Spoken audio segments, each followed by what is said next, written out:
Great morning, world. Great morning, humans. Great morning, everyone. And welcome back to the Make Sense with Dr. JC podcast. Let me ask you a question. What is it that you do when the life that you worked years to build finally arrives and it's not what you thought it would be? Most people, if you think about it, would stay and they would settle. Today's guest, Savannah Louie, former Atlanta News First anchor, walked away from her dream job and bet on herself. She stepped onto the stage of Survivor 49. And guess what? She walked away with $1 million prize. Today's discussion sheds light on betting on yourself and how it isn't just about taking risks. It's about trusting that version of you that shows up when there's nothing left to hide behind, and how most people never get to meet that version of themselves because they're constantly buffered by noise and that phenomenon of what I call the survivor factor that removes the noise of the world and exposes that true self out from the shadows of the noise. Today, we're going to be talking about burnout, identity, and what it really means to bet on yourself. Savannah, welcome to the Make Sense with Dr. JC podcast. Welcome to the Dragon's Lair. My name is Nick Hutchison of Book Thinkers. Hi, this is Dr. Oz Garcia. This is John Lee. My name is Dr. Wendy Suzuki. Hey, this is Richard Dolan. This is Jason Pfeiffer. This is Todd Herman. My name is Georgia Clare. This is Nir Ayal. My name is Chris Bailey. And this podcast makes sense. So welcome to the Make Sense with Dr. JC podcast, the amazing Savannah Louie. This is going to be fun. Dr. JC, I am so excited to be here and share a little bit about everything, it sounds like. Yeah, exactly. First, what I want to do, and this is a tradition on our show, I like to think that you're going to have an experience that you haven't had yet. And I just want to tell you what I like about you. And that's bring it on. Yeah, please. Right. Because we've never met. And, I did a little bit of research on you other than I don't believe anything that I see on the TV and what I see on the internet. So I looked into you, and that's kind of just the way we're going to kick things off. So here's the way I look at it. When it comes to Survivor, a lot of people play Survivor, and I would assume that they do it hoping to win. But one of the things that I noticed about you is that you showed up expecting to win. That was one of the first things that I noticed. And I started to say, and you didn't just play confidently at the game. It seems like you kind of decided that you were just going to be yourself and then act accordingly. And that was going to be good enough. And I know that one of the topics you talk about is betting on yourself. So that was the first thing that I noticed was kind of like connected to that, is that you were going to show up and use your stuff, and it was going to be ample to win. And what's powerful about that is that you didn't start doing that only on the island. And I don't know how many people really relate your previous story, but it seems that you started showing up like that the day that you left a career that most people are like hoping and dreaming to have one day. And, they might've said like, what are you, a fool? And you might've gone through that as well. But I just like the fact that that was the first step to betting on yourself. Because when you go on a show like this, the odds of winning, I don't know if you've ever looked it up, but the odds of getting on the show and the odds of winning are very, very slim. So you'd have to bet on yourself. And I think that's exactly what the world and people need to hear right now. So that's what I like about you. And I'm sure there's going to be other things about Savannah Louie that we're going to learn. What do you think? Have you ever had anyone take some time to tell you what they like about you? I think I got to do this podcast every day if this is how we're going to. So I want to go back kind of before Survivor and let people know a little bit more about you. You were an Atlanta News First anchor. And if anybody wants to look her up, she looks a little bit younger. She's obviously still young, but she kicked some serious ass at that job. And for most people, like I said, that's kind of a destination that they've set. But internally, it seems by learning more about your story that something seemed a little bit out of alignment for you. Why would somebody leave that? So what was the moment when you realized and you said to yourself, this isn't for me anymore? Was it triggered by the opportunity, or did you kind of already know that there was something else? Well, I wish I could say it was fully my decision to leave the industry. But to be perfectly honest with you, it wasn't. And this, just for context, I had spent about 9 years working in news, and it's a very fulfilling career. I'm so glad that I did it, but it's also kind of an exhausting career right? There's no such thing as traditional hours or a normal schedule. You don't get a lunch break when you're working in news. You're oftentimes talking about a lot of really negative topics that are hard to digest. And it comes with so much stress. And so towards the end of my contract that I had with my station here in Atlanta, I was actually pulled into my boss's office and I was told, hey, Savannah, like you've done a great job over the past 3 years that you've been here, but right now we don't think this is the right fit for you. And I think, to give my boss some credit, I think they saw that I was burnt out and I just didn't have that same fire in me for the job as when I had first started, right? It was starting to wear on me. And, you think about the way that people enjoy news now. Maybe it's on social media, you're scrolling through TikTok, you're on Facebook, you see something. Very rarely, I think, are people sitting in front of the TV for hours at a time. And when I left news, not only was I presenting the news for hours at a time, but that's also consuming a lot of negativity. And for me personally, I'm someone who can feel the energy from whatever I'm talking about or whoever I'm interacting with. I'm very sensitive to that. And so that was a big reason why I think at the end of my career, I was like, I think it's starting to show that it's just not the right fit. It was almost like trying to fit a square peg into a round hole. It just something wasn't working. And so, after I had that conversation with my boss, I thought about it and I thought, is this really the right place for me? Not that particular station, but the industry. Am I being called to do something else? Sometimes I feel like we need maybe something external to help make that decision for us. And when that decision was partially made for me, I thought to myself, hey, I'm going to lean into this. What are things that make me feel joy, that make me feel alive, that make me excited about living? And as crazy as this might seem, Survivor, a reality TV show, that was one of the things that had always created this bright light within me. I've loved the show ever since season 1, and the opportunity to go chase it. I thought, well, hey, no better time than when I'm out of a job. Yeah, it's a great way to look at life too, because I think when the shit hits the fan in life, we always recognize that it's not what happens in life, it's how we respond.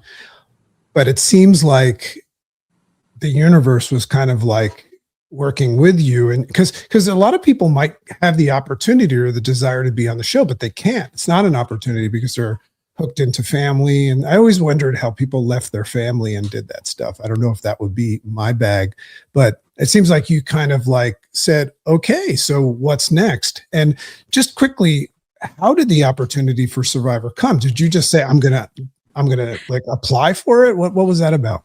Well, it's crazy. This whole thing actually started about 15 years ago. So I'm 32 now, but the first time I applied for the show, I was 17. So I was in high school and I was in this media studies class. It was an elective course. And for the class that I was in, we had this project where we could choose any type of media that we were interested in and do any sort of project. There was a lot of freedom here. And for that project that I had the opportunity to do, again, I was a huge Survivor fan. So I thought to myself, hey, I'm just going to apply for the show and go through the process and show what this is like for my school assignment. And, one thing led to another. And when I was 17, I actually got called back and I actually went through the process. Obviously I didn't get on the show, but I've applied a couple of times over the years. This was the most recent time was my third time applying. And third time's the charm because I had heard back from producers every other time that I had applied. But this was the first time where stuff actually stuck and where, I think production just saw how I could fit into the show. I had a lot more years on me. I had a little bit more wisdom on me as well. And it ended up working out. So I've been trying to get on this show for a long time. Yeah, it almost seems, it's interesting to always question, like, I wonder why I did this. I wonder why I did that. It almost seems like the career as the anchor was probably the missing link because, if you watch your episodes and you watch your journey in Survivor, a big part of your role, which might not have been a part of you when you're younger, was that you were very, very witty and you had that background, which you didn't seem to tell people about. But I think that they probably like controversy and, they want suspense and things. And like, they were like, okay, she's ready. She's perfect. I want to tie this I want to go a little bit deeper and kind of make it a little bit more real. And that's what we're going to do here. We're going to make this more relevant to the real world. So what's interesting about it, because you kind of went through this when you were told, hey, maybe this is not right for you, but Survivor, is a game that's played in an extreme environment. There's scarcity pressure, social politics. But I wonder, is it actually really that different from real life? It's like, you were already in the game of life and you were just going to go play it somewhere else. And then I was thinking, or does it just remove, this is the coolest thing that I came up with this, is I was just thinking, it's the same game, but in a sense, when you go on the show, it seems that it removes the distractions that we normally have to deal with, in real life, like all of the social, you're back in it now. And now you can't just be like, I wonder if Sophie is telling me the truth right now and make your whole day about that. Now it's like, you got people telling you what they think about you and you're watching the news and we've got a war in Iran and all that stuff. So what part of Survivor kind of made you realize like, oh, wow, I just wonder if anything, oh, wow, this is exactly how life works, but we don't usually get to see life with this clarity when the TV's on or the scroll is scrolling. Yeah, you nailed it. It's really interesting because this reality TV show that we watch for entertainment, it is such a reflection on what's going on in our society or how people interact with one another on a day-to-day basis. It's wild that this thing that we consume just for entertainment can have such a deeper meaning and relevancy to it. Also, it's very similar to what you pointed out. When you're out there on the island, no distractions. So you don't have a phone. You don't have the headlines from the news. You don't even have your family or your friends to really distract you. And while you might have people out there on the island who, you gel with and who you enjoy and who you grow to really love in some ways, you can never truly trust them completely. There's always a percentage of a chance that someone could be lying to you. So at the end of the day, the only thing that you truly have out there on the island are your clothes and your bag and your water bottle and yourself, right? Your body and your mind. That's truly everything that you have out there.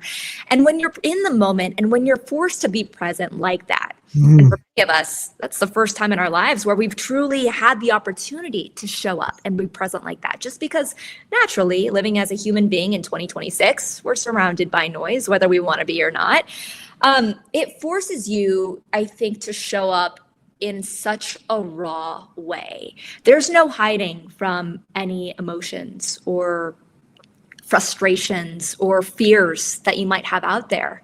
I actually had something happen to me about halfway through the game where I realized I was at the bottom of my tribe. And, what happened in the game was I get very emotional about it. And I feel like I'm at the bottom. I feel like I'm excluded. But those emotions are so amplified by a work situation that had actually happened to me years and years earlier, where I felt like I was very isolated in the newsroom. And I had this trauma that I had never truly processed that just came bubbling up to the surface just because I had no noise, no distraction, or no outlets to take away some of that pain that I thought I had run away from, or maybe I thought I had processed earlier. It turns out I had just really run away from it and never truly forced myself to reckon with some of those difficulties, if that makes sense. I love how you keep saying makes sense. It's just perfectly feeding into the show.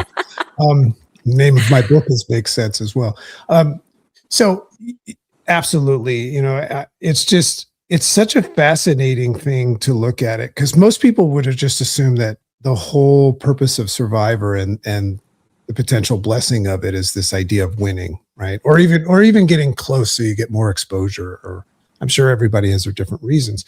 But it seems like one of the biggest challenges that I see that humans have is to unwrap the present moment. Everybody's even living in the future. Everybody is not satisfied with the now, and they always going after the not now. But like, here you are, you're put on this island and you're going through all these emotions that are obviously, you want the money, But at the same time, what a gift to be, said, like, you have to live in the present.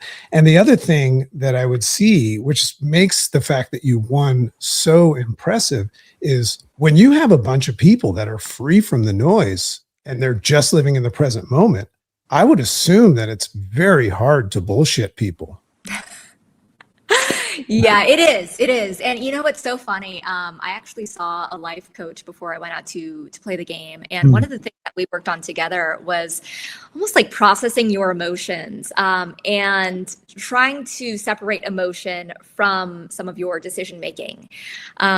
And I wanted to go into the game being able to freely lie to others, which is such a crazy thing to say because, in my normal life, I don't think most people try to embody dishonesty or manipulation, or at least I hope not in their general lives. But going into Survivor, like that's one thing where you really kind of do want to lean into that because you have permission to lie and to manipulate people. So one of the things that I tried to do before even heading out there to Fiji was when I'm in a situation, any situation, understand the emotions that I'm feeling, whether they're positive or whether they're negative, because oftentimes, part of being human being and making decisions, it does kind of tend to be influenced, I think, by some of the things that you're feeling.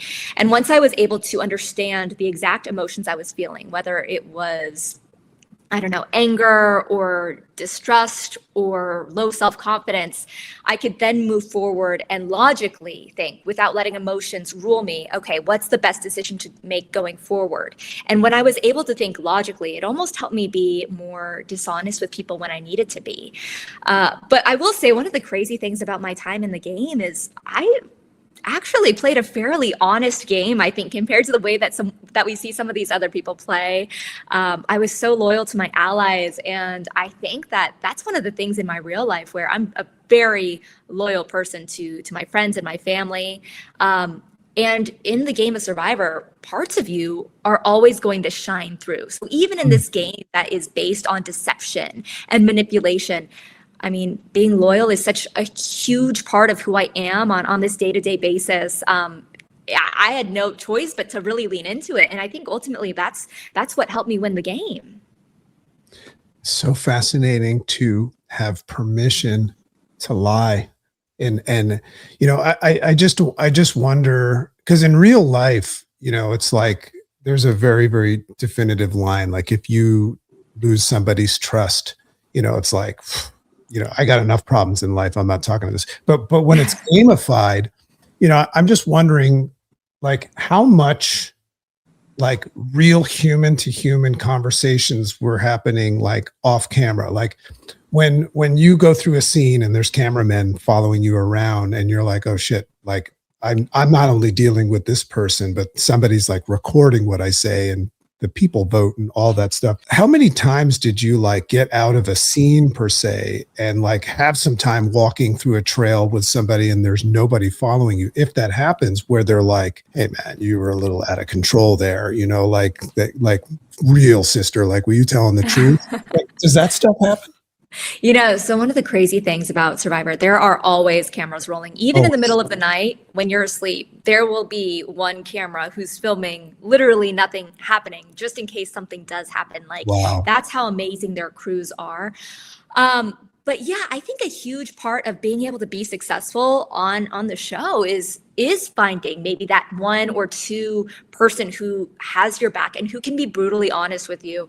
I had a very close friend on the show, Sophie, but I remember in one instance just being so stressed and so frustrated that I actually kind of snapped at her. And, I'm not like that in my normal life, but, it's a byproduct of being in this stressful environment. And I think one of the beautiful things about it was Sophie and I were able to have a conversation that was on camera, but never ended up making air. And, she said to me, Savannah, like, that really hurt my feelings. And I said, dude, like, I know, like, that's my bad. I'm so sorry. I shouldn't have snapped at you like that. That was not a reflection of how I view you or how I want to be perceived by you either. And so those moments do happen. It's a little tricky because, production's always trying to tell a story, and sometimes things like that aren't necessarily relevant to the full story, but they do happen. And when you have an ally who you can trust to, have your back, but also tell you when you do things that are maybe a little bit crossing the line or hurtful at times, like that's everything to me. And it only builds that trust in a game where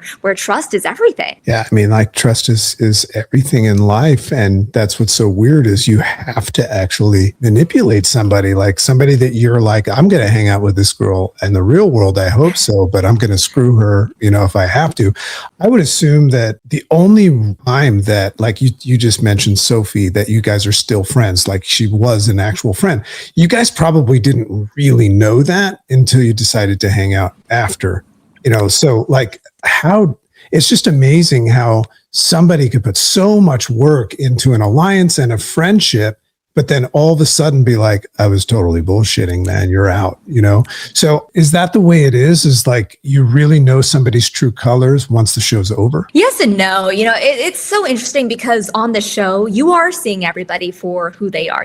Some people might have a mask up, but I think that mask can only stay up for so long, right? It's really hard to keep a mask on 24/7 if you get pretty far in the game. And so I knew exactly who Sophie, and Rizzo was another one of my close allies out there as well too. I felt like I knew them pretty well, but kind of like you're saying, it's everything that happens after the game that shows how true and deep those friendships are. So I'll give you an example. When I left to go film season 50, which was just 9 days after we had finished filming season 49. That's crazy. It was obviously hard on me, but it was also really hard on my partner. I have an amazing boyfriend. He's super supportive of me and my crazy dreams, but at the same time, he has his needs too as a man who's with a partner. And so while I was gone and while I was away living my dream, Sophie messaged him and Rizzo's girlfriend. Rizzo also played 49 and 50 with me. But she messaged both of them every single day, checking in on them, making sure that they're doing okay. Yeah, it's just one of those things where, similar to real life, how do your friends, how do your people show up, not just for you, but for the people who are in your circle? That to me shows, okay, that's a friendship way bigger than a game. Yeah. Even if that game is everything that in our lives right now, it's everything that happened after that just showed me this girl is, 100% legit, someone who I not only want, but I need to keep in my circle. Super cool. I have so much to learn about that. There's also this thing where when you have a true friend, are a bit forgiving with them as well.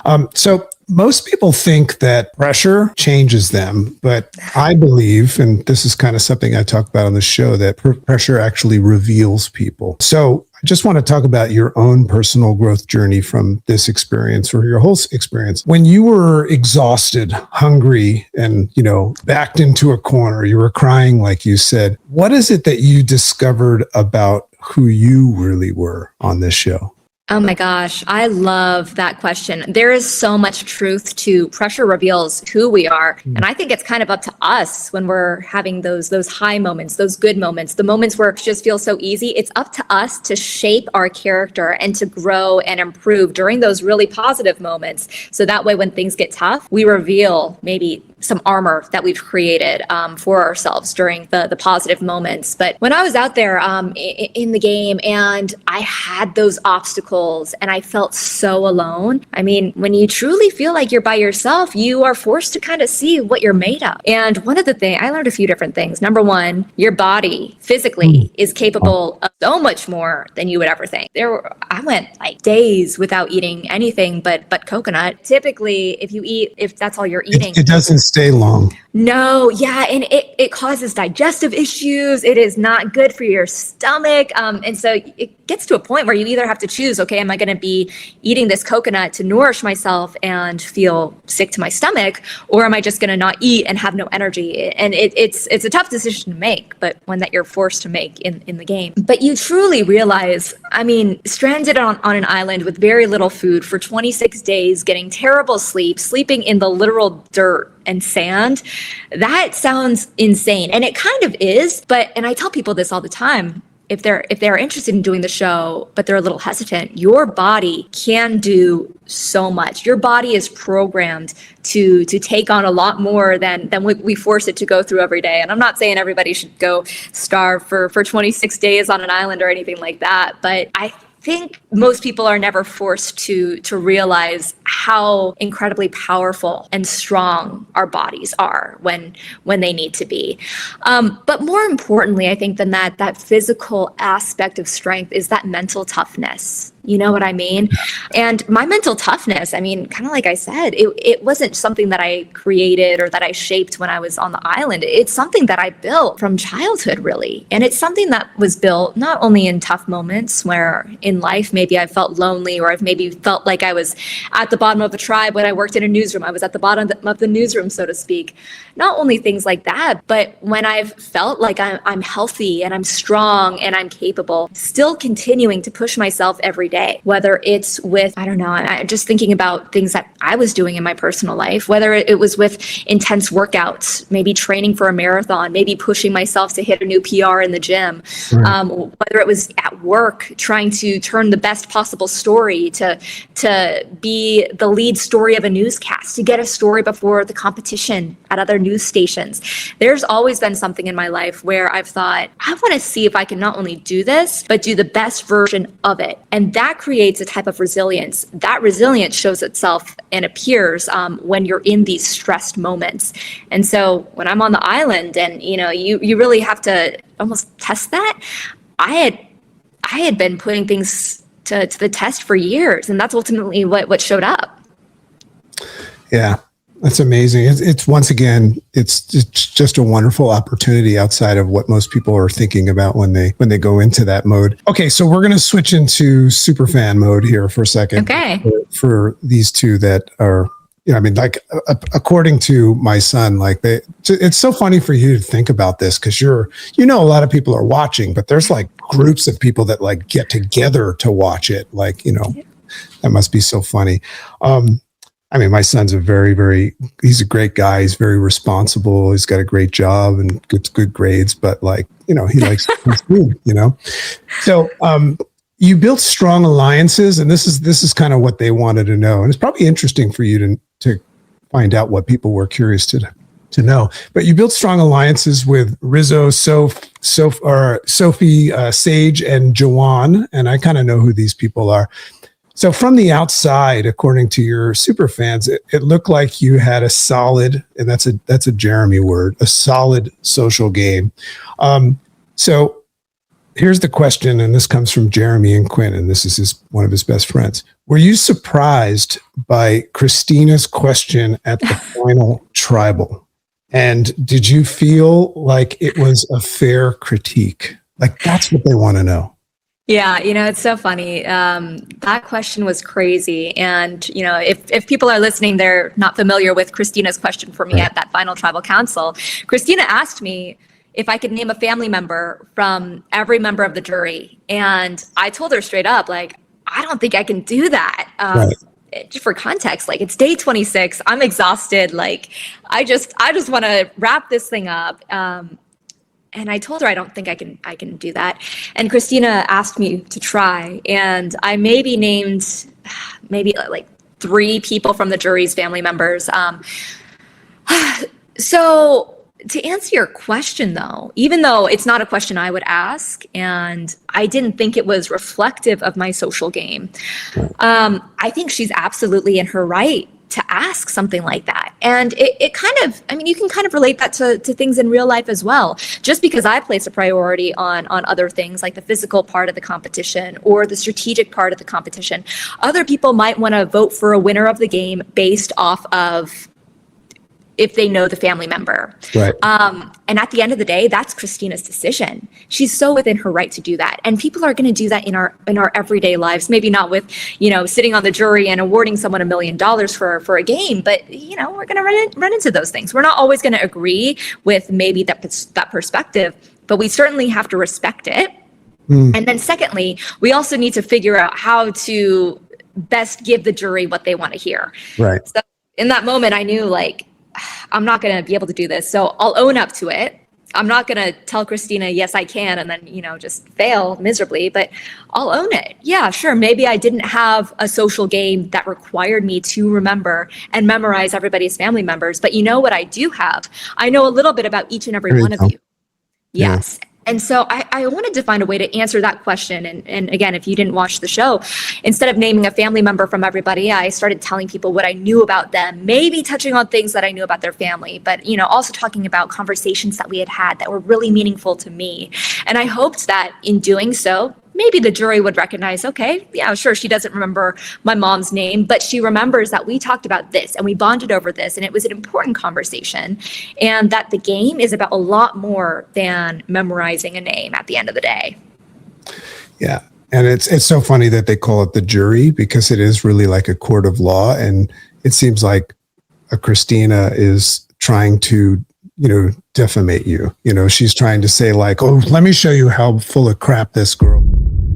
I'm someone who's very straight up. I'm very direct with my communication style. Hey, it's a game for $1 million. Of course, this woman's going to be hungry to win. It shined very bright in my season. And I think that's why some people were a little bit afraid of me. Do me a favor, hit subscribe and like the video if you're vibing with this. It helps us reach more people who need to hear this message. Share this with a friend and comment with a topic that you might want to hear in future episodes. I want to make sure that we're talking about things that matter most to you. Makes sense.